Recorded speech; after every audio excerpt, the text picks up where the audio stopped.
365 দিনে কোনোদিন খোদার ফজরের নামাজ পড়লা না, তিনি যদি বলে ফেলে যে নাফরমান আর কোনোদিন তোরে আমি সেজদা দিতে দেব না, তোর কোন আব্বাই সেজদা দেওয়াইবে তোরে? এই নাফরমান, গত 1 বছরে যে কোনোদিন 5 ওয়াক্ত নামাজ পড়ো নাই, আল্লাহ যদি বলে যা আর কোনোদিন তোকে সেজদা দিতে দেব না, যা। নূহ নবীরে বলছে যে আপনাকে না বললাম আপনি নবী, আপনি ভুল করছেন কেন?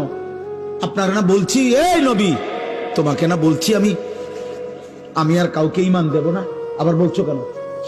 কোরআনুল কারীমের মধ্যে আছে বাপ, নূহ নবীর মতো নবী 950 বছর যে আল্লাহর দিকে ডাকছে মানুষকে, সেই নবী এবার আবার হাত তুলে বলছে আল্লাহ আমার ভুল হয়ে গেছে, আমি বিষয়টা বুঝি নাই, আমি সন্তানের অস্থিরতায়, আল্লাহ আমি আপনার ফয়সালার কথা আমার মনে নাই, আমার সন্তান জাহান্নামী হবে এটা আমারে পাগল বানায় ফেলছে, এটা আমারে অস্থির বানায় ফেলছে, আমারে ভুলায় দিছে আপনার কথা, আপনি আমারে মাফ করে দেন।